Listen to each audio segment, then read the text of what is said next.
A dele é do centro, né? É. José. Ele está encostado? Não, mas o pessoal do cerimonial vai fazer lá. Eles vão fazer lá.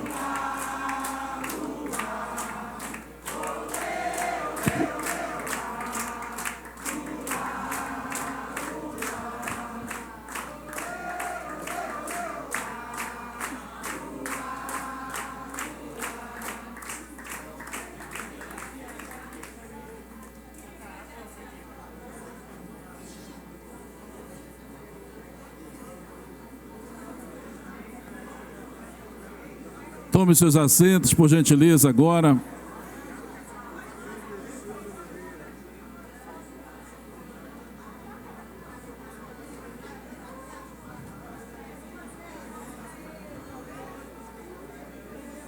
Só registrar para anunciar dois secretários de Estado. Quem é? O Inocêncio, vai estar aí. Está social. Cássio Pereira.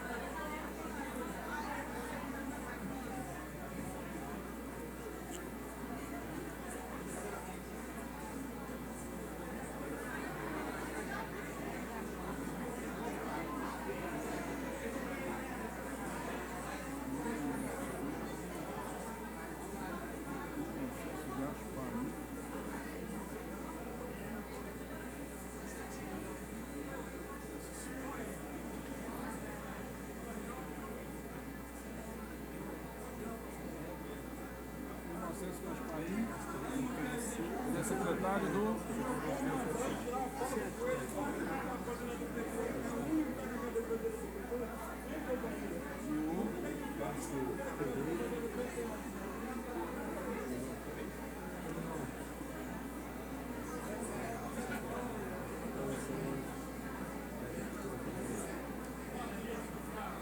Secretário de produção.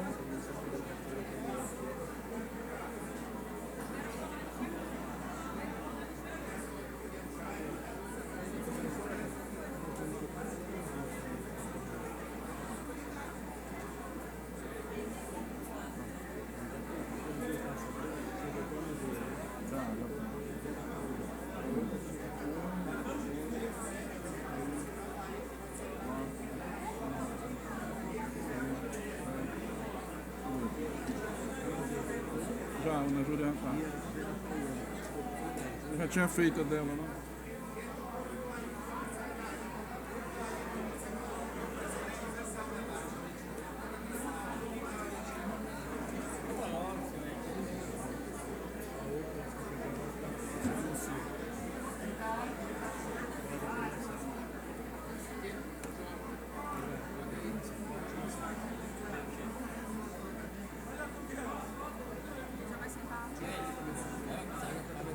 Já. Tá.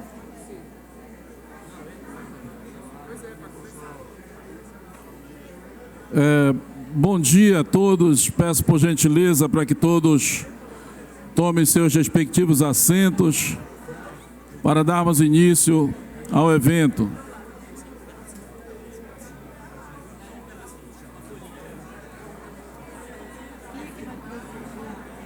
Não, eu vou andar.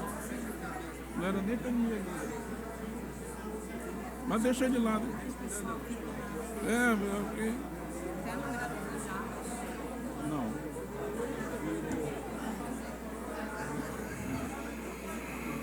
Tem vice-prefeito aqui.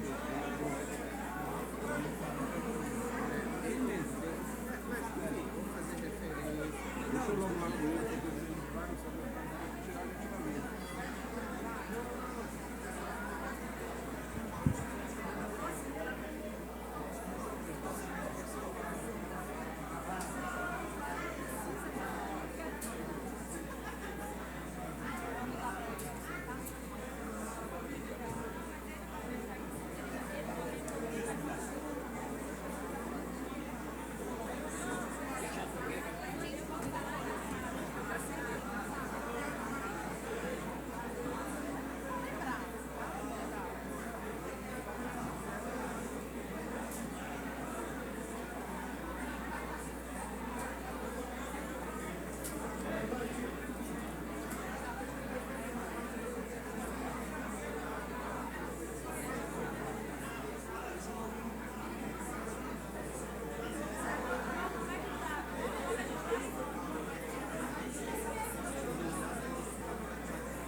Oi.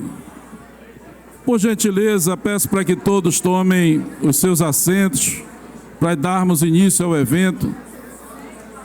Todos os que estão em pé, por favor, tomem seus assentos.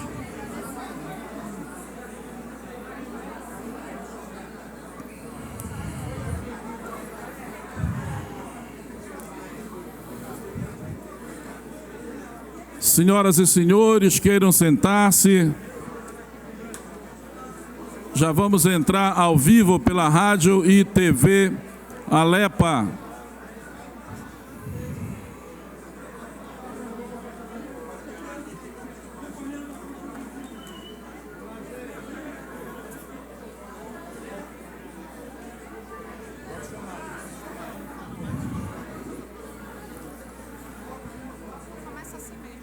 Senhoras e senhores, bom dia.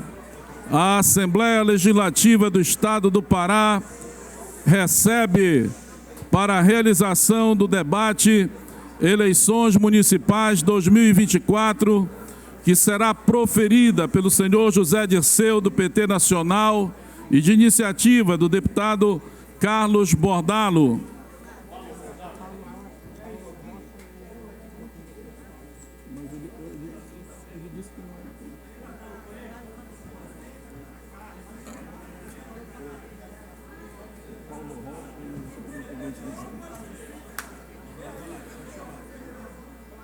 Preside esta reunião, este debate, Sua Excelência, o senhor deputado estadual Carlos Bordalo, presidente da Comissão de Direitos Humanos, do Consumidor, das Pessoas com Deficiência, da Mulher, da Juventude, das Pessoas Idosas e Minorias. Também para fazer parte da mesa, convidamos Sua Excelência, deputado estadual Elias Santiago.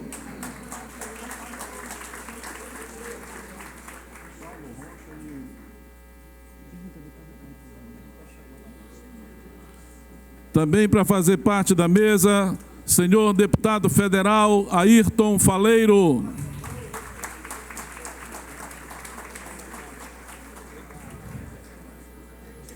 Já encontra-se na mesa doutor José Dirceu de Oliveira e Silva, político, advogado, brasileiro filiado ao Partido dos Trabalhadores, foi deputado estadual e federal pelo Estado de São Paulo e ministro-chefe da Casa Civil durante o primeiro governo Lula. Também convidamos para fazer parte desta mesa o senhor Zé Geraldo, vice-presidente nacional do PT.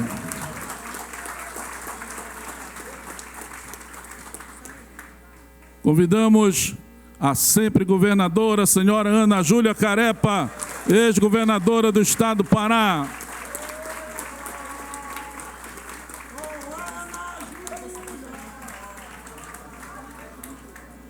Convidamos o senhor Bira Rodrigues, presidente do PT Belém.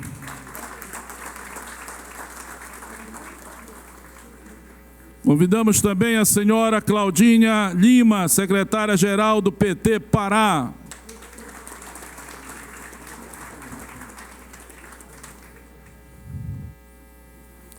Convidamos a senhora Vera Pauloni, presidente da CUT. Convidamos o superintendente da Sudam, senhor Paulo Rocha.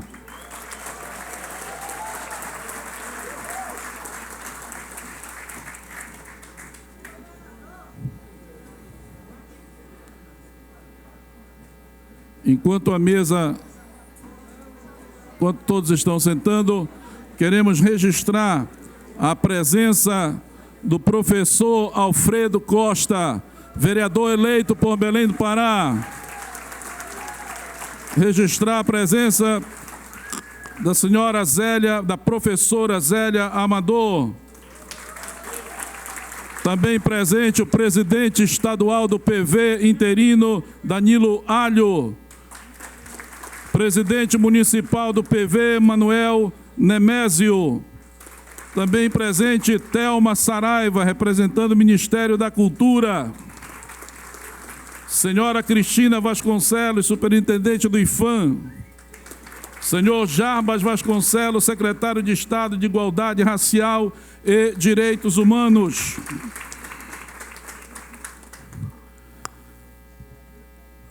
As eleições municipais no Brasil em 2024 ocorreram em 6 de outubro, com o segundo turno marcado para dia 27 de outubro. Os eleitores escolheram os prefeitos, vice-prefeitos e vereadores dos 5.569 municípios do país. Cumprido o protocolo, com a palavra Sua Excelência, deputado Carlos Bordalo. Muito obrigado, bom dia. Bom dia, porque eu pelo menos não almocei ainda. Sejam bem-vindas, bem-vindos. Este encontro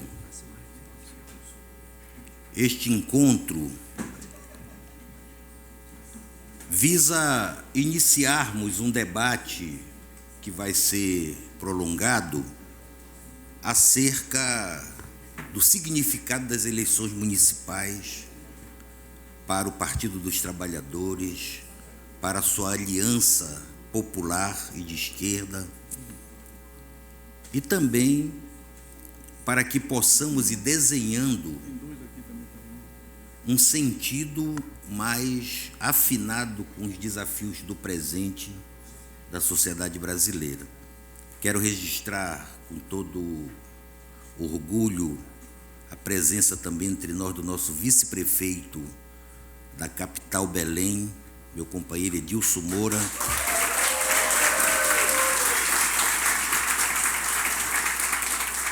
e que está encerrando, junto com Edmilson, a gestão ao final de dezembro. Eu tenho certeza que Edilson e Edmilson deixarão um legado para esta cidade que em pouco tempo será reconhecido pela população de Belém. Tem vezes que nem sempre em eleição há tempo político para que se processe adequadamente na mentalidade, no raciocínio, no imaginário da população, aquilo que efetivamente significou um governo de 3 anos e meio. Mas cadê o Edilson? Fica de pé, Edilson. O Partido dos Trabalhadores participa até dezembro e participou com a sua contribuição a esse projeto que se encerra exatamente em 31 de dezembro de 2024. Sem mais delongas, eu quero passar a palavra ao nosso companheiro José Disseu, nosso ex-presidente nacional do PT, ex-ministro, mas antes de tudo isto, um construtor da Revolução Brasileira. Zé Disseu, é só dizer, quem está faltando citar, não é para mim, tem que dizer ali o nosso cerimonial, porque já me disseram aqui que a vereadora eleita Neia também está entre nós. Cadê a Neia? Então, quem ainda não foi citado, se dirige ao nosso cerimonial, que oportunamente nós vamos citar, tá? Deixa eu citar 2 aqui, deputado. Pois não, o secretário Inocêncio Gasparim, secretário de Assistência Social. Perfeito. E também o Cássio Pereira, secretário de Produção de Agricultura Familiar. Perfeito. Zé, com a palavra, companheiro. Tá ligado. Eu não vou repetir o nome de cada um e cada uma da mesa, porque o cerimonial já o fez e o nosso deputado acrescentou companheiros e companheiras que estão. Bem, não preciso dizer da minha alegria mesmo, né? Da minha emoção de estar aqui em Belém novamente, estar com vocês e agradecer o afeto, o carinho, a generosidade que me recebem sempre que eu venho ao Pará e a Belém. Quero ver se eu venho mais agora, a partir de agora, porque é preciso percorrer o Brasil de novo. Depois que eu saí em liberdade total, porque eu fiquei 1 ano de tornozeleira, não podia sair de Brasília, porque a Lava Jato me prendeu 3 vezes. Né? Me prendeu em 15, me prendeu em 18 e me prendeu em 19. As 3 vezes o Supremo me soltou porque eram prisões ilegais. Mas entre 18 e 19 eu fiquei em liberdade, sem nenhuma cautelar, como se diz. Né, meu advogado Jarbas? E pude viajar pelo país. Eu visitei 100 cidades e 22 capitais. Aliás, vim a Belém também, para lançar meu livro. O ano que vem vou lançar o 2º volume do livro. Quero ver se lanço o dia do meu aniversário. Nosso presidente faz 79 anos, dia 27 agora. Domingo. E eu faço 16 de março. Isso é o primeiro grande problema que nós estamos enfrentando. Nós estamos chegando aos 80 anos. Né? Então eu disse hoje para um companheiro da juventude do PT, tome o poder. Diz que tem uma corrente que chama Maré Socialista. Maré Socialista. É hora dos jovens, e eu fico feliz que muitas mulheres jovens foram eleitas vereadoras em todo o Brasil, pelo PT, pelo PSOL, pelo PV, pelo PCdoB, que é hora de começar a renovar. Da onde viemos e onde estamos.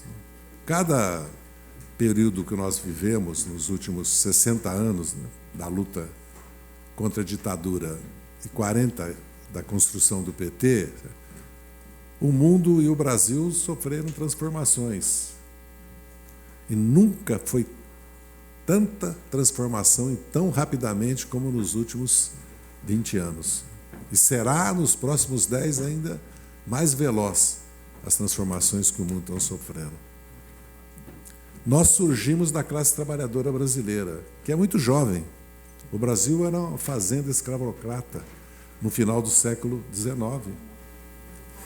A primeira grande greve, a primeira manifestação de cidadania, de rebeldia, de luta de classe da classe trabalhadora brasileira foi em 17, já se foram mais de 100 anos, que foi a greve em São Paulo, no Rio, que criou a primeira central sindical, e foi vitoriosa. 8 horas e proibição do trabalho dos menores, mas foi reprimida barbaramente. E naquele momento, a classe trabalhadora era basicamente estrangeira, de imigrantes. Tanto é que os jornais não eram em português, os jornais eram em galego, em catalão, em genovês. Não era... E essa classe trabalhadora, ela não foi protagonista das lutas da década de 20 e 30. Foram os tenentes que expressavam as classes médias, né? Eram servidores públicos no Exército Brasileiro que se levantaram. Se levantaram os 18 do Forte, se levantaram pela democracia, voto secreto. Se levantaram por uma mudança na estrutura agrária do país. Se levantaram contra a República Velha do café com leite, contra a continuidade, de certa forma, do domínio da elite conservadora que controlava as terras, e não deram o que mais importante que os escravos e as escravas precisavam, que era a terra. Em 1850 se fez uma lei da terra no Brasil que monopolizou a terra nas mãos da elite proprietária de terras, que governou o Brasil até 30. A Revolução de 30 é o surgimento do Brasil moderno. É uma revolução, de certa forma, que o capital industrial que estava começando a se implantar, as classes médias e populares das cidades que começavam a se urbanizar, se levantam e apoiam a Revolução de 30, derrotam a reação paulista em 32, faz uma constituinte em 34, que pela primeira vez a mulher pôde votar se o marido autorizasse. Vejam bem, parece mentira uma coisa dessa. E em 46 que a mulher começa a votar, e o analfabeto só em 88. Vamos lembrar que o nosso país era um país rural, analfabeto, atrasado, e que durante 20 anos nesse país se debateu, se discutiu duramente se o Brasil era capaz de se industrializar ou não. E a elite paulista, mineira, a classe dominante brasileira, dizia que jamais o Brasil seria um país industrial, desenvolvido. Em primeiro lugar, porque ele não era branco. É isso mesmo. É isso mesmo. E houve, inclusive, uma política oficial de imigração para blanquear a população brasileira. Nós temos que lembrar isso. Foi uma luta, e foi o Roberto Simes, um empresário intelectual, que escreveu vários livros e foi um líder, que inclusive fundou a Federação da Indústria de São Paulo, que ganhou essa batalha que o Brasil precisava se industrializar. A urbanização, a industrialização, o ensino obrigatório, a necessidade tecnológica de formar, certo, a mão de obra trabalhadora, foi criando, urbanizando o Brasil, criando a indústria, certo? Foi mudando a paisagem social, econômica e política do Brasil. Vamos lembrar que a nossa classe trabalhadora, ela viveu de 17 até 88, a metade do tempo em ditadura.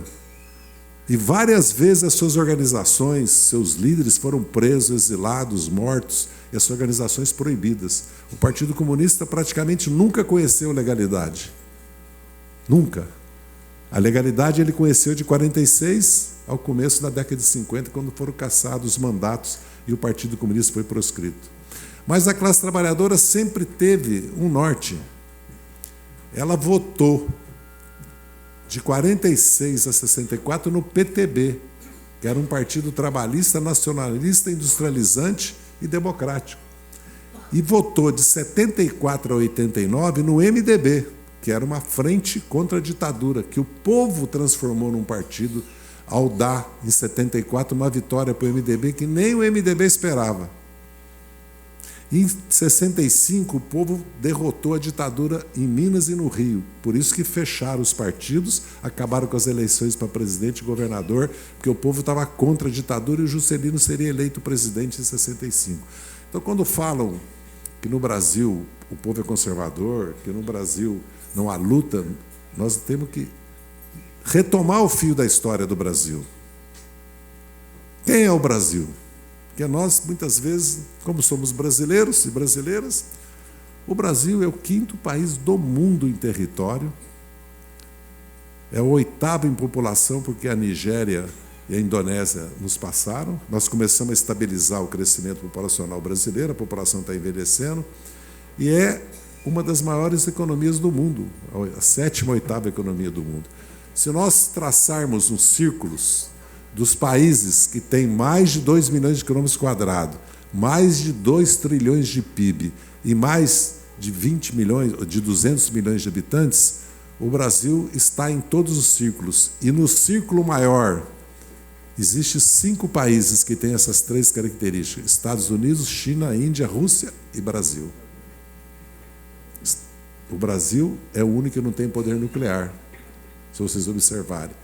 Mas nós somos uma potência, e mais, nós somos um dos países mais ricos do mundo porque nós não temos inverno. E por que o Brasil é um país tão rico, com essas dimensões territorial, a metade do PIB da população da América Latina e do território está no Brasil? Por que o Brasil tem tanta desigualdade e tanta pobreza? Aonde está a elite que devia dirigir esse país? Vamos lembrar que o Getúlio, para entrar na guerra, porque na década de 30 e 40 o que importava era o aço e a energia. Quem não tivesse aço e energia, como agora, o que importa agora é a revolução científica e tecnológica. É a robótica, a nanotecnologia, os novos materiais, a inteligência artificial, o desenvolvimento, já o 6G. Né? É isso que importa hoje. Naquele momento, o Brasil já tinha se industrializado, porque no século XIX, os ingleses, para poder ocupar o mercado brasileiro, retirar as matérias-primas do Brasil e vender para o Brasil produtos industriais, eles financiaram 2 mudanças que transformaram o Brasil completamente: o telégrafo e as ferrovias. Pensem bem o que significava. O que significava ir de Belém ao Rio de Janeiro. Uma carta. Ia de navio. De Porto Alegre a São Paulo, a cavalo. Produtos, ou navio, ou no burro, as carroças. De uma hora para outra tem o telégrafo e tem a ferrovia. E os portos, os bancos e a urbanização das cidades. Foram os ingleses que fizeram isso. Quando vem a Primeira Guerra Mundial, corta todos os laços econômicos do Brasil com a Europa, com a Grã-Bretanha, e mesmo com os Estados Unidos, por causa da guerra. O que acontece? O Brasil começa a produzir aquilo que importava. Eu sempre conto uma história, vamos supor, um italiano que migrou para o Brasil colhendo café, que era isso que eles faziam, a maioria, colhendo café no interior de São Paulo, numa fazenda da aristocracia agrária ainda, de antes da abolição da escravidão. E quebra um arado, e não tem arado para comprar, porque não está se importando nada. Aí um trabalhador fala o seguinte para o proprietário: você tem um fôlei? Você tem carvão? Você tem ferro velho? Me traz um papel, uma madeira, que eu vou desenhar essa peça e vou fundi-la. E fundiu. Assim começou a industrialização do Brasil. O Brasil começou a substituir a importação e se industrializar, mas precisava do aço e da energia. O Getúlio, para entrar na guerra, os americanos nos propuseram todo o equipamento militar, alimentação, transporte, aviação, munição. O Getúlio falou: não, eu quero aço e energia. Daí surgiu Volta Redonda e a Companhia Hidrelétrica do Vale de São Francisco, a Chesf. E começa a industrialização do Brasil. Mas isso é uma luta política. Tanto é que quando o Dutra, o Getúlio é derrubado em 46 por um golpe militar no Estado-Maior do Exército, porque ele dá um golpe em 37. Vamos lembrar que em 35 tem um grande levante popular no Brasil, que era a Aliança Nacional Libertadora, que o Partido Comunista coordenava, e depois tenta uma insurreição militar que é reprimida. E em 37 os integralistas, já houve um partido fascista no Brasil de massas, forte, que era o Partido Integralista dirigido pelo Plínio Salgado, na época que o mundo estava dividido, né? E a extrema-direita, Mussolini, Hitler e os militares japoneses já estavam com o nazifascismo. E tentam um golpe militar, saltam o Palácio do Catete, o Getúlio impõe uma ditadura de Estado Novo, proto-fascista no Brasil, até 46. Quando ele sai, ele apoia o Dutra, que era chefe do Estado-Maior. Vocês veem que é uma continuidade, porque o Exército Brasileiro foi aliado da industrialização do país, como também depois cria a indústria de defesa nacional nos governos militares, porque para ter poder militar você precisa ter uma indústria militar, você precisa ter desenvolvimento de tecnologia militar. Essa aliança entre parte do empresariado e o Exército criou as bases para a industrialização do Brasil no Estado Novo. O Getúlio volta em 50, o que ele faz? Ele fortalece a Vale do Rio Doce, que foi fundada em 43, cria a Petrobras, o BNDES, fortalece o Banco do Brasil, a Caixa Econômica, cria a Eletrobras, cria as bases para o Brasil moderno. E a classe trabalhadora vai crescendo. À medida que a indústria de alimentos, a indústria de confecções, a indústria de imóveis, a indústria leve, eletroeletrônica, as indústrias vão se implantando, o país vai urbanizando, vai aumentando o tamanho da classe trabalhadora, que não é camponesa, não é meeira, não é parceira, não é o caboclo, não são os povos da floresta, não são os ribeirinhos. Vai urbanizando o Brasil, vai surgindo a classe trabalhadora brasileira. Depois, quando os serviços vão crescendo, funcionários públicos, professores, bancários, vai crescendo também uma classe trabalhadora e classe média no Brasil. Isso é que vai virando uma democracia de massa. Mas para ser democracia, nós tivemos que lutar de 64 até 88. Até praticamente 82, para ter a primeira eleição com semi-liberdade. Em 85, a eleição nas capitais. Em 86, o MDB ganhou maioria na Câmara e no Senado. Veja bem, a classe trabalhadora brasileira deu ao PTB, na última eleição, em 62, 161 deputados. Nós, do PT, nunca passamos de 90. 161, que é uma das razões do golpe. A elite brasileira, os militares, nunca aceitaram. Porque sempre o dilema do Brasil é assim: democracia, ditadura, soberania nacional, dependência externa, e desenvolvimento com distribuição de renda e justiça, ou desenvolvimento para cima, para as elites. E sempre ligado ao capital internacional. Essa é a luta do Brasil. O PT surge quando a classe trabalhadora está no seu auge. Vamos lembrar que a luta contra a ditadura mudou quando começaram as greves. Porque enquanto os estudantes, as classes médias, setores do empresariado começaram a se opor à ditadura, a luta não ganhava uma força capaz de deixar a ditadura na parede.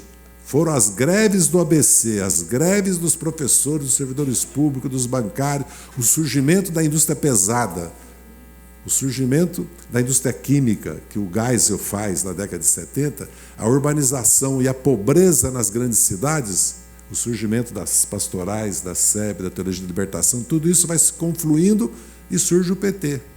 Então, o PT é produto da história e da luta da classe trabalhadora brasileira. Essa é a nossa origem. Nós nunca podemos esquecer. E das correntes socialistas, que sempre existiram no Brasil. Da luta democrática, da luta nacionalista e da luta socialista. Esse país, o Brasil, foi governado, é a 5ª vez que nós ganhamos eleição. É um fato inédito. Um partido político, numa coalizão, em aliança, ganhar 5 eleições. Então, a classe trabalhadora brasileira nos deu 5 vitórias. Depois de votar na frente MDB contra a ditadura e depois de votar no PTB. Então, ela sempre teve sentido histórico, de um fio da história. E o que está em jogo hoje? Se o Brasil tem independência e soberania política e também econômica e financeira e tecnológica.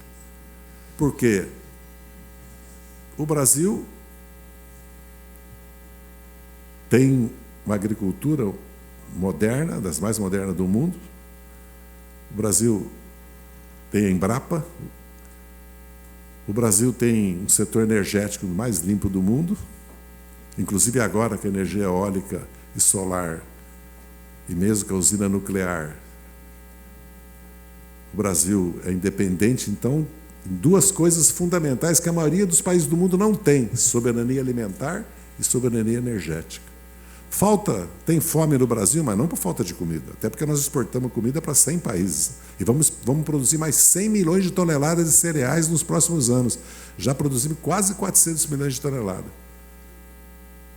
O Brasil pode agora produzir energia da biomassa, do biocombustível. Nós vamos transformar metade das usinas que produzem etanol para produzir metanol, que vai substituir o óleo diesel. Já está surgindo uma série de tecnologias, fora o hidrogênio verde. Mas qual é a soberania que o Brasil não tem? A tecnológica, a independência financeira. Por quê? Porque o nosso governo não tem maioria na Câmara e no Senado e não pode fazer reformas para mudar o Brasil. Porque nós já governamos 4 vezes. Essa 5ª, nós primeiro ganhamos uma eleição numa frente ampla. Mais do que ampla. Porque quando eu falei, até virou um certo escândalo, que eu falei que era um governo de centro-direita, eu não falei que era um governo de centro-direita, eu falei que era um governo que a base dele era de centro-direita, não era só de centro-esquerda.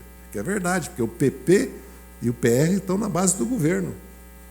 E a União Brasil, o MDB é um caso à parte pela origem dele e pelas características, estão no governo. Mas, mais do que isso, houve uma transformação na classe trabalhadora brasileira brutal com a precarização. Veja bem o que nós passamos. Porque para nós falarmos da eleição de 24, que nós temos que falar depois do segundo turno, nós temos que lembrar que a classe trabalhadora brasileira passou golpe da Dilma, parlamentar, jurídico, mais golpe. Prisão do Lula num processo sumário político de exceção, que já foi anulado. Reforma sindical para matar os sindicatos. Não foi contra o imposto sindical, a favor.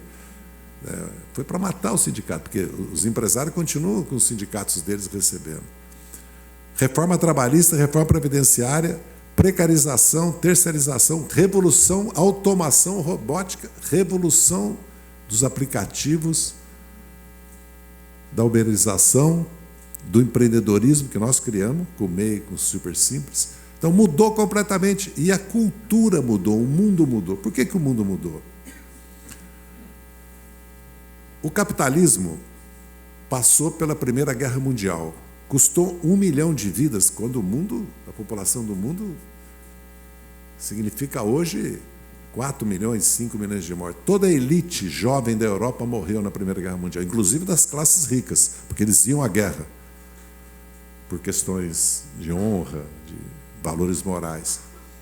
Logo depois, e a Europa foi devastada, logo depois teve o craque e a depressão de 29, que milhões e milhões de trabalhadores em todo o mundo caíram na miséria, na pobreza, na morte.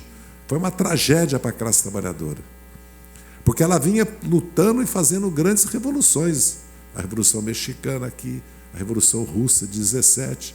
Inclusive, a burguesia europeia, no século XIX, frente às insurreições camponesas e às grandes lutas operárias, faz 3 reformas.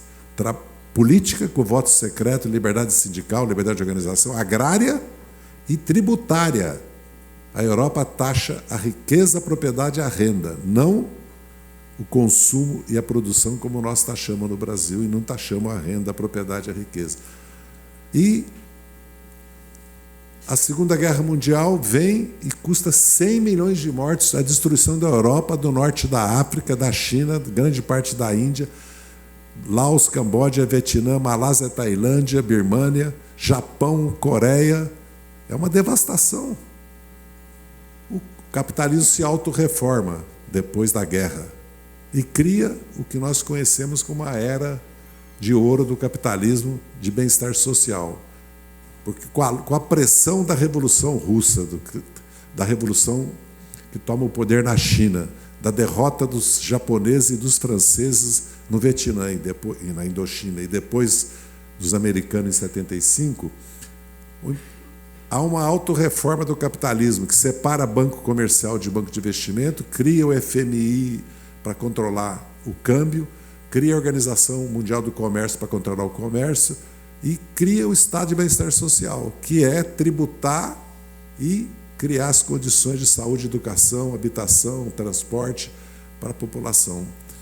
Quando entra na década de 80, vem uma reação do capital financeiro, todos os países do mundo começam, com a Margaret Thatcher, a privatizar, desregulamentar, o chamado consenso de Washington, que todos nós aqui sabemos o que significou.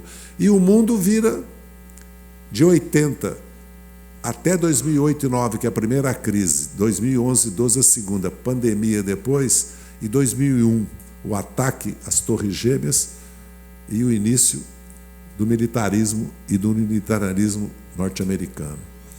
Esse mundo novo passa por uma revolução tecnológica e surge a China, a Índia, a Rússia, o Irã, a Turquia, e os Estados Unidos começam a entrar em decadência. Apesar do poder militar, poder cultural e o poder do dólar, porque os americanos emitiram 5 trilhões de dólares para enfrentar agora a concorrência com a China. E estão reindustrializando os Estados Unidos, investindo em inovação e investindo na proteção social.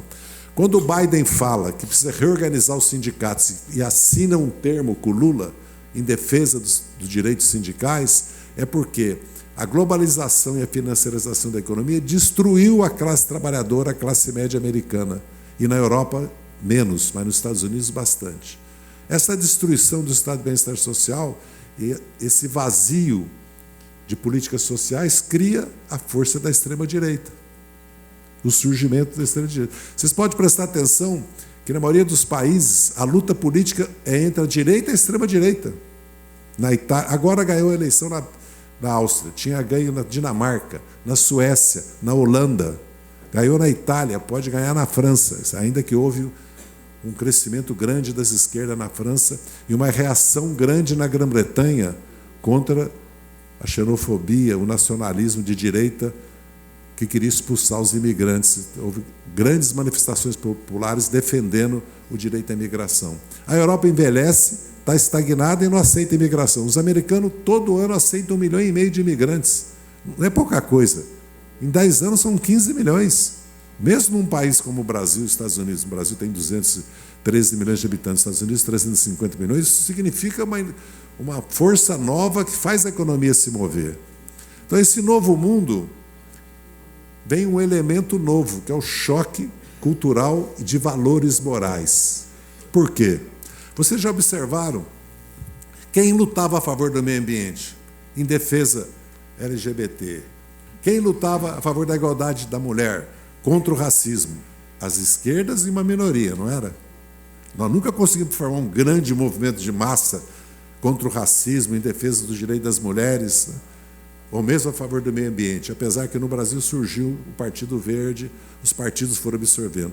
Hoje, vocês já observaram que é a agenda de todas as empresas ESG. Hoje, nas empresas, existe não só uma diretoria, como existe uma fiscalização dessa diretoria se está obedecendo à igualdade de gênero, racial, ao meio ambiente, à diversidade. E uma parte da sociedade aprofunda o conservadorismo religioso, o neopentecostal, não só no Brasil, mas em todo o mundo, inclusive nos Estados Unidos. Se vocês assistiram à convenção do Partido Republicano, que consagrou o Trump, foi um culto religioso e do machismo, uma coisa assim, fascista, machista. Porque as sociedades, eu conto sempre que em 68, quando nós fomos presos no Congresso de Viúna, fomos presos cerca de 800 estudantes, 400 eram mulheres, jovens. Nós tínhamos arma, pouca, mas tinha para fazer defesa do lugar, uma parte já estava na luta armada, manual do guerrilheiro urbano, diário do Che, e 2 teses, o povo armado derruba a ditadura e o povo organizado derruba a ditadura. Uns a favor da luta armada, outros a favor da luta político-institucional. O que os militares mostraram para a população, para justificar a prisão nossa? Vocês não acreditam. Pílula anticoncepcional e a presença das mulheres. O que essas P estavam fazendo lá? Assim mesmo. Eles passaram a ideia para a opinião pública que aquilo era uma farra, né? Uma festa sexual, que nós fomos lá para transar com as meninas. Entendeu? Mas foi isso que a mídia explorou. Não foi que nós éramos a favor da luta armada ou contra a ditadura, porque era crime de segurança nacional ser contra a ditadura. Você podia ser preso, torturado e morto. Não foi porque nós estávamos pregando, entendeu? Tinha, que era proibido, né, o manual do guerreiro urbano do Marighella. Eles pegaram na questão do valor moral, da família, da tradição, da pátria. E quando isso cruza com a questão religiosa, né, e cruza com o liberalismo econômico, porque as classes populares são disputadas mentes e corações, que é melhor não ter o Estado, que é melhor cada um cuidar de si, que as pessoas progridem porque se esforçam, porque lutam. E a solidariedade social, a igualdade, a justiça social, o humanismo.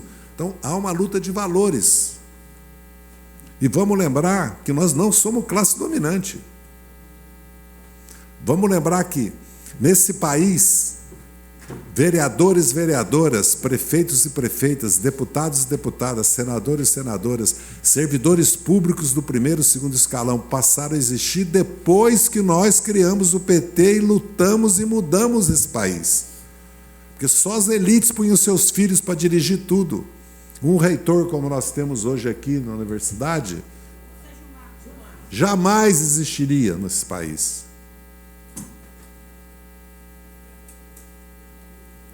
Esse é o quadro que nós estamos enfrentando. O nosso governo foi uma grande vitória. Primeiro porque o Lula foi eleito presidente depois do crime que fizeram contra ele. Segundo que nós derrotamos o Bolsonaro e a extrema-direita, porque é uma realidade, existe a extrema-direita e existe a direita, no mundo e aqui. Terceiro que nós temos a oportunidade, né, de retomar nossos programas sociais, afastar o perigo de um governo ditatorial, reorganizar as instituições, mas nós não temos maioria para fazer as 2 reformas que o país precisa. A reforma do sistema financeiro bancário e a reforma tributária. Essa luta de ajuste, eles estão fazendo um terrorismo.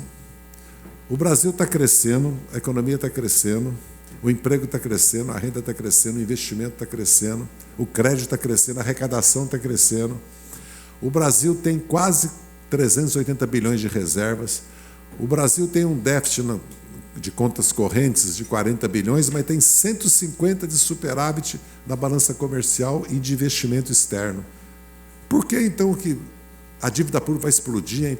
A inflação média no Brasil esses anos é 6%. O erro é colocar a meta de 3%, que numa economia como a brasileira é impossível. Então, se nós queremos mudar isso, nós temos que ter maioria na Câmara e no Senado. Se nós queremos ter maioria na Câmara e no Senado, nós temos uma disputa cultural para fazer, política e social. Por quê? Porque nós passamos 7 anos sobre repressão. Não é que teve a Lava Jato, teve o Mensalão. Não. Iam caçar nosso registro. Deram um golpe na nossa presidente e prenderam o Lula.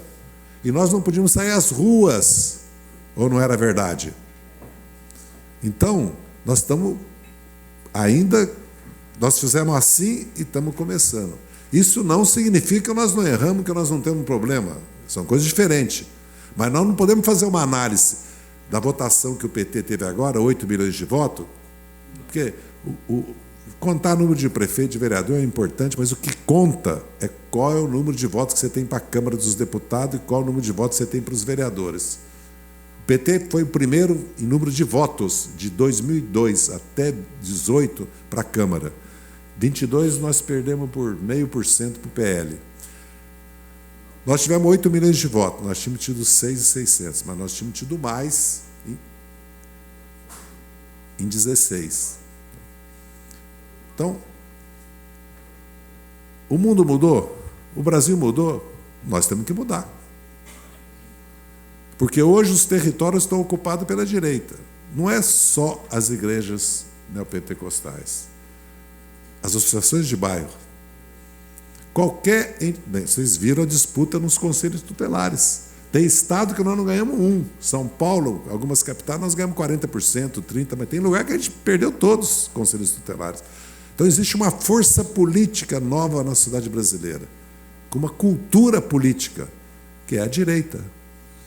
E que está organizando os seus partidos com movimentos de mulheres, de jovens, com formação política, com finanças, com sedes. Então nós, os nossos partidos todos, PSB, PDT, Cidadania, PSOL, Rede, PV, PCdoB, PT, nós temos que parar e nos reorganizar e nos unir. Nos unir. E mostrar para a sociedade, se nós temos uma frente ampla que ganhou a eleição, ela tem que ter nome, endereço, pessoas, propostas, apoio, crítica. Se nós somos forças de esquerda, nós temos que ter uma mesa. As pessoas têm que ver os líderes junto. Senão a direita vai se identificando claramente e nós não vamos nos identificando claramente. É evidente que nós temos o nosso presidente, porque às vezes a direita, ou a imprensa diz que é absurdo, o PT depende do Lula. Isso é conversa para boi dormir, gente. O Lula é a expressão política dessa luta, dessa história, não é o Lula. Não, mas o Lula não vai existir mais. Zé, só me permite eu pedir licença. Tá bom o debate, mas eu tenho que ir para Santarém, que ainda tem segundo turno lá. Estou falando demais. Parabenizar aqui o debate, o deputado Bordalo, matando a saudade aqui dos meus 4 mandatos da Assembleia Legislativa. Está tudo melhor. Rapaz, tudo melhor. demais. Um abraço aí a vocês. Eu estou falando, eu já vi que eu estou abusando de vocês e do tempo. Viu? Não, é porque ele tem que ir para a eleição. Eu sei. Não, eu estou sabendo que ontem eu tinha um almoço hoje com o governador, ele pediu para conversar ontem, porque ele está querendo ir para lá, porque a coisa... Não entendi o que ele falou. Não entendi. Vamos, eu quero... A gente está querendo que você fale mais. Vamos lá. Nós...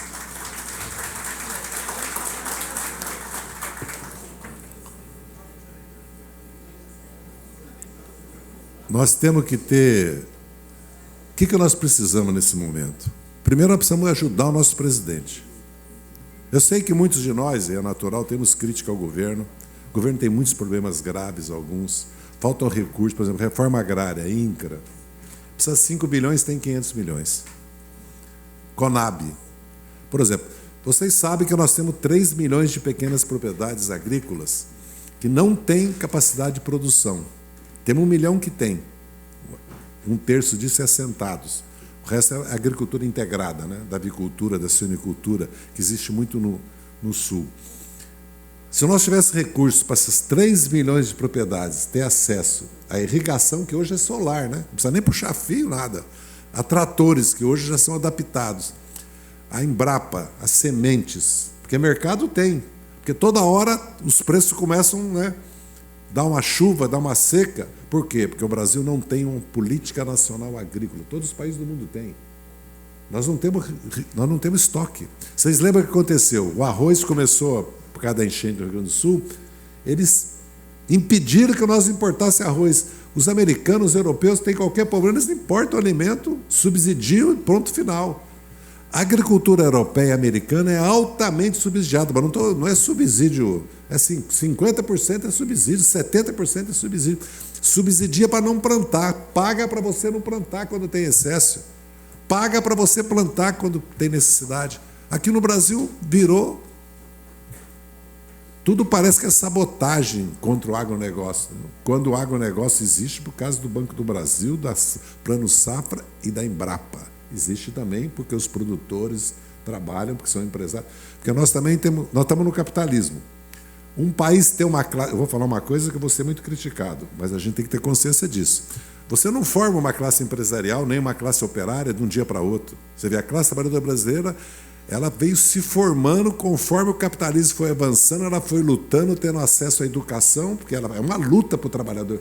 A maioria de nós trabalhou o dia inteirinho e estudou à noite, comendo arroz com 2 ovos e, às vezes, indo a pé para a escola. Né? Foi isso a nossa vida. A imensa maioria. Né? Nunca houve... É um país de classes sociais. 1% dos brasileiros tem 1/3 da renda. 1%. 2 milhões de brasileiros têm 1/3 da riqueza do Brasil. E não paga imposto. Agora vamos começar a pagar.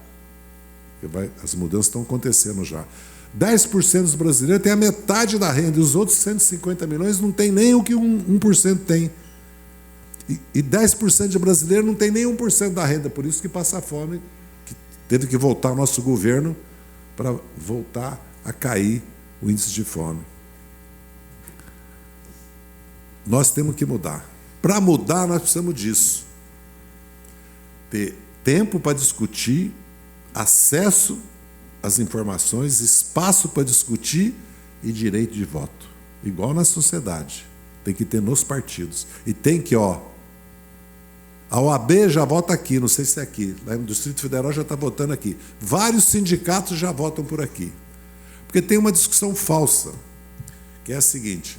Eu me lembro disso. E eu fui muito criticado por isso, dentro do PT. Que tem que ter os 2 dias, um dia de discussão, porque ali é que se forma, se discute. Gente, isso é uma falsa, uma moeda falsa total. Nós não falamos com o filiado durante 2 anos. Nós não enviamos informação por 2 anos. Aí depois nós falamos que ele não pode votar porque ele não está informado, porque ele não participou da discussão. Não. Não. Isso aqui está errado. Não pode votar por aqui, porque é isso. Né? Mesma coisa a eleição direta. Não pode ter eleição direta porque tem compra de voto, porque tem transporte. Mas na eleição indireta tem também. Então, tudo falso. Tem que combater a compra de voto, combater, como na eleição, o uso do transporte. Certo? E não se é direta. A eleição direta no PT, espero que ela seja assim, acho que vai ser, é uma conquista nossa. E nós temos que envolver 1 milhão, 2 milhões. O PT tem mais militantes não filiados que militantes filiados, pode ter certeza. Porque eu encontro as pessoas na rua fazendo campanha, se matando, e a pessoa fala para mim, eu sou... PT de coração. Você é filiado do PT? Não, Zé, eu nunca filiei o PT. Não, está brincando. Mas todo ano eu encontro você. Não, mas eu sou petista. Então, isso, não estou fazendo crítica. Não leiam isso como crítica à direção do PT agora ou à Gleice. A nossa presidente dirigiu o PT no momento mais difícil do PT. Mais difícil. No golpe com a Dilma, na prisão do Lula e na eleição de 22. Ela merece todo o nosso apoio. Não é isso. É discutir os problemas que nós estamos enfrentando. Não estamos buscando culpado. É preciso fazer esse debate e renovar o PT, porque não é fácil a tarefa nossa daqui até 26, porque vocês estão vendo as dificuldades que o governo está enfrentando. É verdade, como o Brasil, porque o Brasil, se você perguntar para qualquer empresa multinacional, qualquer empresário, em que lugar o Brasil está na tua estratégia, ele vai falar. Como para investir, segundo, terceiro lugar. Como mercado, terceiro, quarto. Porque não tem. Quantos países do mundo tem você poder investir no mundo de guerra, como temos, de instabilidade? Porque o mundo está em guerra. Os americanos invadiram o Afeganistão, o Iraque, a Líbia e a Síria. Destruíram os 4 países. Quem é que voltou para o governo do Afeganistão? O Talibã. Depois de 20 anos de ocupação americana. Olha como é isso errado. Resolveu os problemas pelas vias militar e não pela via política. Segundo, ocupou o Iraque. Quem que governa o Iraque hoje? Os xiitas ligados ao Irã. Você percebe? O que aconteceu com a Líbia? Destruiu o país. São 3 países hoje, 3 exércitos, 3 governos. A Síria está totalmente destruída. E pararam na Síria porque a Rússia e o Irã entraram na guerra e derrotaram a tentativa de... Não estou entrando no mérito, não estou dizendo isso que a gente tem que apoiar o governo da Síria, nada disso. Eu estou analisando os fatos como são. O Brasil tem que ter forças armadas modernas e tem que ter indústria de defesa, porque a riqueza que nós representamos vai ser cobiçada. E o Brasil precisa conquistar a independência tecnológica e financeira. Se nós queremos mudar o Brasil, nós vamos ter que primeiro mudar nossos partidos, segundo, conquistar a maioria do povo para eleger a maioria de deputados e senadores. E temos que defender...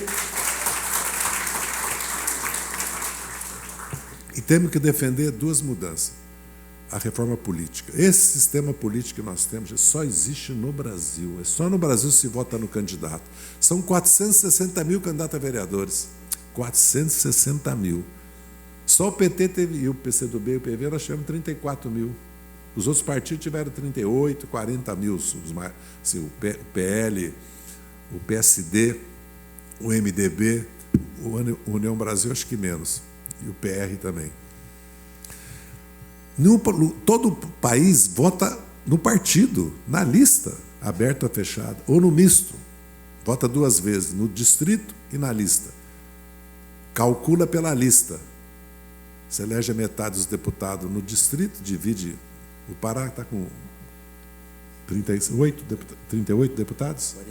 41, vai para 45. E tem que fazer essa luta, viu? Falei para o nosso deputado Ayrton que tem que fazer. É errado. Eleição no mundo todo é proporcional à população. Só no Brasil que tem o mínimo de 8, o máximo de 70. Que foi a ditadura que criou 5 estados para poder formar a maioria, que estava com medo de perder e perdeu a maioria. Mas isso é uma discussão perigosa para fazer, né? Porque nós tentamos fazer 4 e 80 na Constituinte, não conseguimos. O mínimo de 4, o máximo de 80. Que não é o problema do Pará.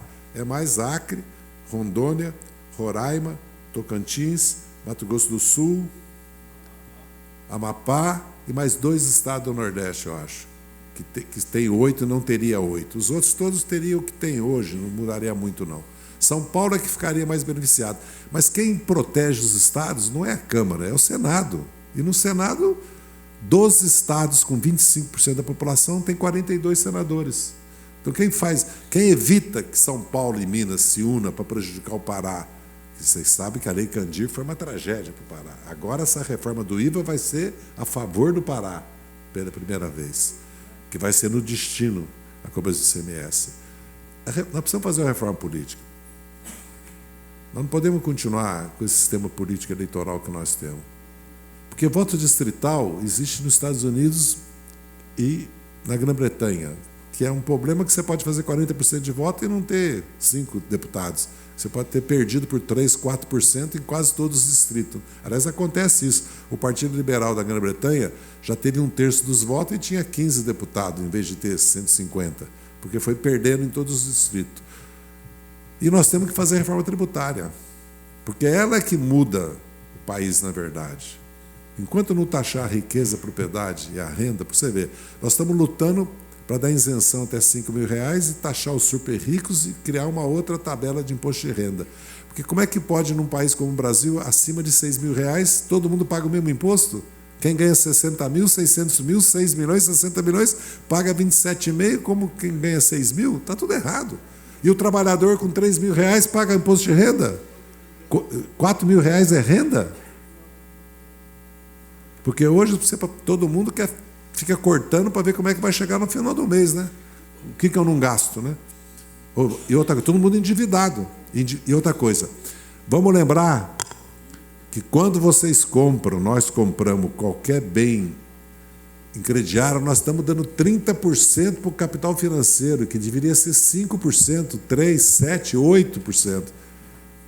E que o governo paga todo ano 800 bilhões de juros da dívida pública para aqueles 2 milhões de brasileiros que controlam a dívida pública, que tem mais uns 15 milhões que recebem a aposentadoria privada ou de fundo de pensão, mas eles representam 20% desses 800 bilhões. 80%, que são 640 bilhões, vai para a mão de 2 milhões. Então vai criando cada vez mais concentração de renda. Agora, isso é uma revolução, mudar isso social. Se nós queremos mudar esse país, agora nós temos que ganhar a eleição de 26, fazer uma avaliação da eleição de 24, depois do segundo turno, tirar as conclusões e reformar os nossos partidos, fazer um debate público, porque vai ser público, a imprensa toda já está discutindo o PT, não é? Se nós não discutirmos, eles vão discutir por nós, eles vão formar opinião de o que deve mudar o PT, não nós, porque é assim que a vida funciona, não é? Daqui a pouco já está dito como é que o PT tem que ser. Entendeu? Não, o PT tem que abandonar isso, abandonar aquilo, tem que ser um partido de centro-direita, que é o sonho deles. Nós não vamos mudar de lado. Nós temos que mudar, mas não de lado. Nós temos raiz, temos história.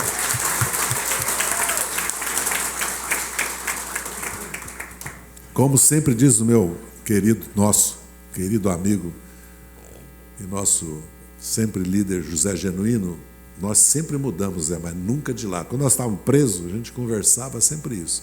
Nós já mudamos muito na vida, né? Mas não de lado. E nós temos o nosso partido.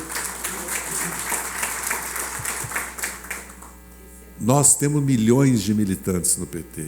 E a base social eleitoral do PT são dezenas de milhões. É um período histórico.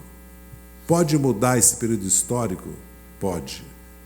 Mas não mudou. E a vitória do Lula em 22 é a prova disso, que o PT ainda é a opção que a classe trabalhadora tem. Agora, nós perdemos muita base na classe trabalhadora, nós perdemos muita força, até pela repressão dos nossos instrumentos. Então nós precisamos voltar a ter sede, porque veja bem, eu há uns 10, 15 anos atrás, eu falava muito isso, o diretório do PT, se tem uma enchente, ele tem que estar lá, se pega fogo numa casa, ele tem que estar lá. Se uma mãe tem um filho atropelado, ele tem que estar lá. Na luta ele tem que estar, mas tem que estar na solidariedade também. Tem que estar na solidariedade. Porque senão nós vamos desconectando com a sociedade, com as famílias, com a comunidade, né? E essa questão religiosa, eu vou terminar falando isso. Nós temos que parar de falar ele é evangélico, ela é evangélica. Está errado. Está errado isso. É errado. Nós não falamos ele é católico. Por que nós falamos ele é evangélico? Nós não temos problema nenhum com os evangélicos, gente. Nós temos ideias, propostas e programas, visões que eles não têm, mas isso tem dentro da Igreja Católica também, que tem carismático, fundamentalista, de direita na Igreja Católica. Sei porque eu pelo menos fui criado na Igreja Católica. Fui batizado, fiz primeira comunhão e fui crismado. Estudei em colégio de padres franceses, que foi uma dádiva, né? Porque numa cidade pequena, apareceram uns padres, criaram um colégio gratuito durante 30 anos, durante 50 anos existiu, e padres de várias nacionalidades, de graça, né? Estudei 3 anos no ginásio. Nossas famílias, a imensa maioria do povo, primeiro o povo brasileiro é cristão. O Brasil foi fundado, vocês sabem, vinha a espada e a cruz, né? Não é isso? E o Pará sabe muito bem disso, que sabe o que foi a colonização, né? Então, nós temos que Se nós não fizermos isso, vai parecer que nós somos contra os evangélicos, entendeu? Que nós não temos nenhum problema, não somos nada contra a religião nesse país. Cada um tem somos contra uma religião perseguir a outra. Isso nós não aceitamos. Seja de matriz africana. Eu, quando era criança, eu me lembro como fosse hoje. Meu pai era um dos poucos pais que permitia os filhos brincar com as crianças presbiterianas. Estou falando sério, era proibido. A igreja proibia. Você brincar com os filhos do espiritismo, do centro espírita, que era vizinho da minha casa. Eu era um dos poucos que ia na casa deles. Meu pai era liberal, era anticlerical, era um católico desses que teve muito no Brasil, umas correntes católicas. Não é que ele era progressista, ele era muito contra esse caráter da Igreja Católica, apesar que ele era muito conservador na política. Depois que veio a ditadura, ele mudou. Ele apoiou o golpe militar e era janista. Quando o Jânio renunciou, você vê, meu pai chorou. Meu pai era um homem já de 50 anos de idade, chorou que nem criança. Você já vê, o Brasil, a direita brasileira é tão ruim, gente. Aos 3 presidentes que eles elegeram, Jânio, Collor e Bolsonaro, só foi piorando. Não, gente. Não. Só piorou. Não melhorou nada. Então, meus companheiros e minhas companheiras, a minha mensagem primeiro é o seguinte: vamos ajudar o presidente Lula. Vamos criticar, vamos pressionar, porque é um direito nosso, dos movimentos, das bancadas do partido. Agora, vamos lembrar as condições que ele foi eleito e a situação política do país. Vamos ajudá-lo. Segundo, como disse a nossa presidente, vamos reconstruir o PT. Ela disse, nós estamos depois de 19 e 20, nós queremos reconstruir o PT. Mas para isso precisa ter um debate amplo, democrático, e precisa parar com essa história que esse é candidato. Qualquer um pode ser candidato, pode ter. Eu sempre ganhei eleição. Eu sempre ganhei eleição no PT. Tudo com 3%, 4%. Inclusive as votações no diretório também. Às vezes votava 3 vezes a mesma coisa, passava 3 meses e voltava o mesmo assunto. Tá bom, vamos votar de novo. O PT é um partido democrático. Não tem essa história. Não é porque um líder ou outro, pode ser até o próprio presidente, apoia esse, que o outro não pode ser candidato. Ninguém não tem nenhum problema. Se o Zé Guimarães for candidato, o Edinho for candidato, vamos discutir, debater, vamos votar. Quem ganhar, ganhou, vamos tocar o PT. Não pode começar a criar veto, entendeu? E nem ficar com o argumento que tem que ser do norte, do sudeste ou do nordeste, porque isso não é argumento político. E reforça o estereotipo que a direita faz sobre o nordeste, sobre o norte do país, né? Porque se tem um governo onde não se pode reclamar, o líder do governo é do nordeste, o líder do Senado é do nordeste, tem 12 ministros do norte e do nordeste, entendeu? Não é esse o problema. O Zé Guimarães tem experiência política, liderança política, capacidade para ser presidente do PT, como o Edinho tem, ou como o Rui Falcão tem, o Zé Janino teve, eu tive, ou como o Walter Palmar tem, entendeu? Os líderes que nós temos, o Henrique Fontana, que é secretário-geral, o Zé Geraldo, que está na direção, cada um tem uma história e uma experiência. O que precisa fazer debate sobre o PT, sobre o Brasil, as propostas, como mudar o PT, como reorganizar o PT. É isso que nós precisamos discutir.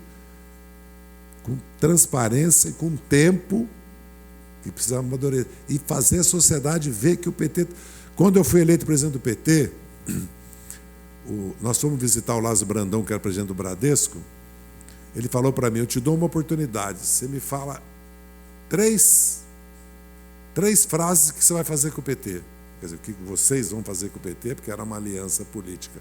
Que nós ganhamos por 2 votos a tese e 18 votos à presidência, viu? Você como é que o PT, a vida não é fácil. 2 votos à tese e 18 votos à presidência. Eu fui eleito. Eu falei para ele 3 coisas. Primeiro, o PT vai virar uma instituição. Vai ter valores, regras, estatuto, pensamento. Segundo, o PT vai assumir que é governo. Porque a gente elegeu o governo para fazer oposição. Eu falei, gente, nós elegemos depois viramos uma oposição. Terceiro, que o PT vai fazer alianças. Então, as 3 coisas que eu falei. Agora, nós precisamos encontrar isso. 3, 4 ideias, força do que nós queremos com o PT. Muito obrigado.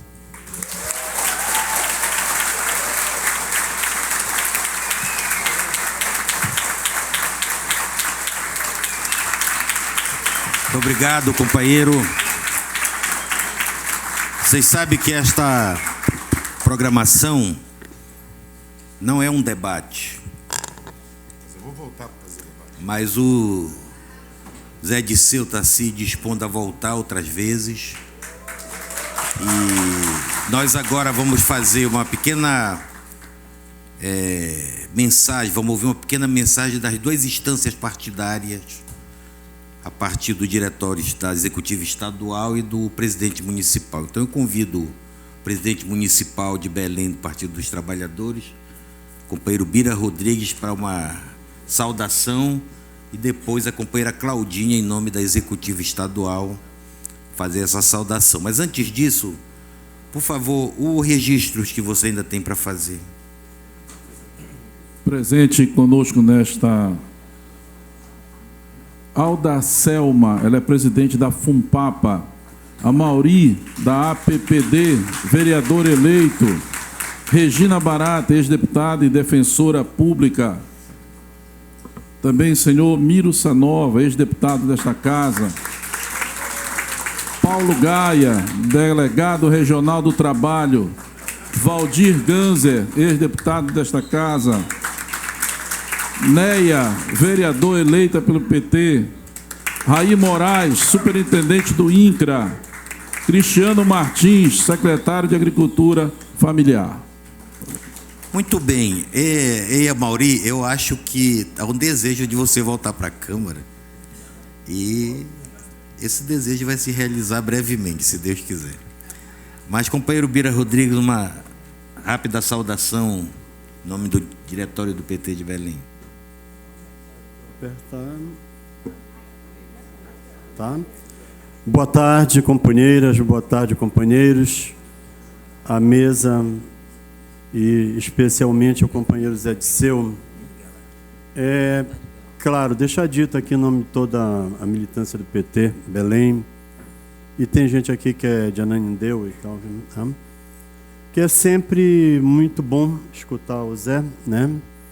Zé Disseu, nas avaliações de conjuntura, nas proposições, mas saudar também dizendo que não vai ter um debate agora, logicamente precisa que ele volte aqui, mas assim, dizer que tem uma passagem da minha vida de acadêmica, de professora Venise, que está bem ali, deve saber da história, mas tem uma historinha de uma professora, acho que mineira, que dizia assim, ela ministrava aula um dia e não deu certo. Os alunos não estavam correspondendo. Ela dizia assim, mas eu já faço isso exatamente do mesmo jeito. Há 30 anos sempre deu certo, né? E agora os alunos não estão me escutando. E o colega dela dizia assim, pois é, mas os alunos mudaram, né? E tu continua fazendo a mesma coisa. Então, acho que o recado que a gente recebeu, ele é muito direto, né? Nós precisamos rever os nossos conceitos, precisamos rever a nossa história e, como o Zé Disseu falou, a gente vai ter que ter paciência, respeito interno, fazer um debate franco, aberto, profundo e construir um novo momento. O PT, com certeza, continua sendo a alternativa para a classe trabalhadora brasileira, mas nós vamos precisar dar novos rumos, novas alternativas, porque senão nosso projeto se esgota e a gente acaba voltando e tendo um retrocesso muito ruim para a nossa nação. Então, obrigado, companheiro Zé Disseu, por tudo que disse aqui para a gente, tá? Obrigado. Companheira Claudinha, a mensagem da executiva estadual do partido. Bom dia, boa tarde, companheiros e companheiras. Em nome do nosso presidente estadual do PT Pará, senador Beto Faro, eu quero cumprimentar e agradecer a presença de todos e de todas que aceitaram o nosso convite para vir aqui ouvir o nosso grande comandante, como assim chamamos carinhosamente, nosso companheiro Zé Disseu, nesse importante momento do Partido dos Trabalhadores.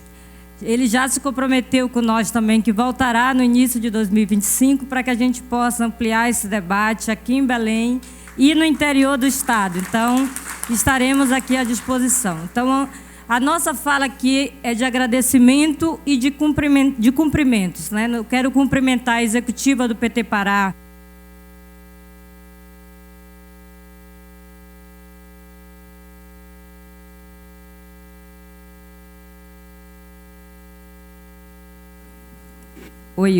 cumprimentar alguns companheiros e companheiras, começando a cumprimentar aqui o nosso companheiro Miro Sanova, do PT, que aceitou o desafio de enfrentar uma eleição numa cidade muito importante do nosso estado, enfrentar um fascista bolsonarista, né, que foi muito importante nas eleições agora de 2024. E estender o meu cumprimento aos nossos companheiros, professor Zé Domingos, que foi candidato a prefeito em Cametá, e ao companheiro Dedé da Pesca, que foi candidato a prefeito em Ponta de Pedras, que está aqui presente junto com a gente.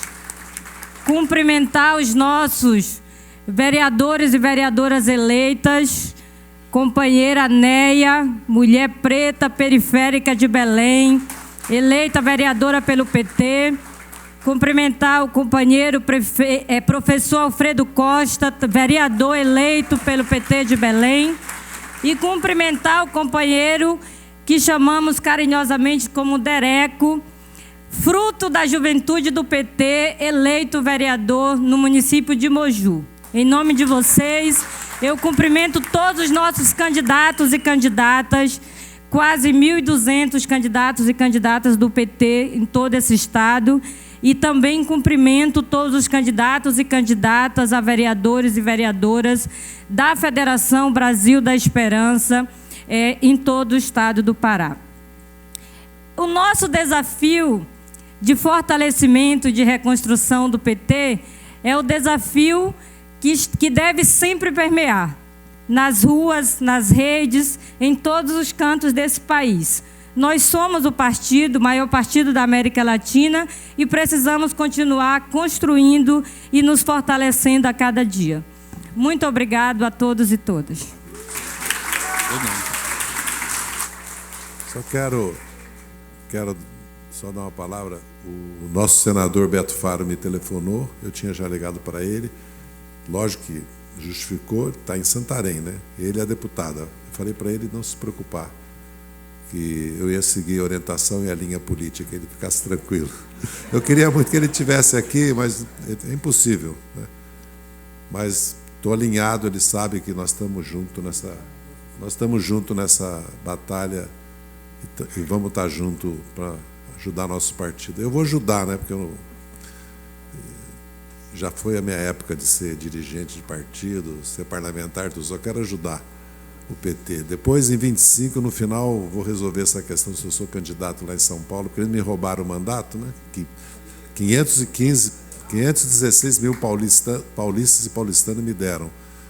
Eu vou conversar, já conversei com o presidente Lula sobre isso, vou conversar com os dirigentes do PT, vou tomar uma decisão. Muito obrigado.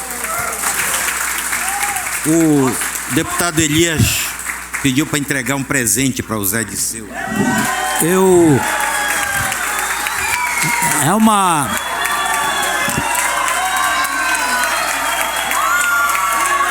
uma honra, né? Peraí. É uma honra entregar para o nosso... Ouvir o Zé Disseu é uma aula, né? Uma aula, chega, a gente fica emocionado ouvir o Zé Disseu. E eu quero lhe entregar as 2 camisas dos times paraenses. E eu vou, como o senhor nos deu muito conselho, eu vou lhe aconselhar a ficar com essa aqui. Abraço, muito obrigado, pessoal.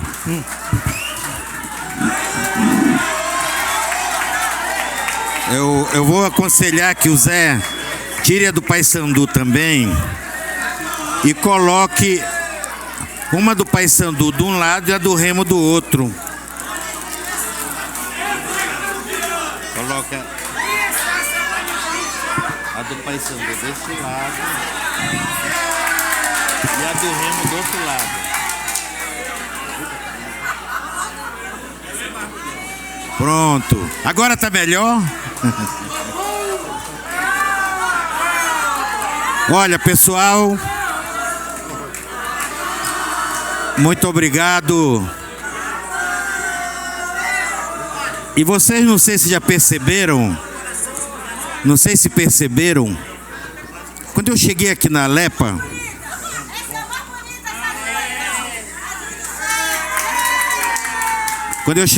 Alepa, havia um tabu. Ninguém fazia debate político de partido aqui. É o terceiro evento do Partido dos Trabalhadores que a gente promove dentro da Assembleia Legislativa do Pará. Muito obrigado. Vamos à luta, porque nós temos uma tarefa domingo, que é evitar o fascismo na Prefeitura de Belém e em Santarém, pela democracia. Todos nós vamos ser 15. Muito obrigado. Bom almoço.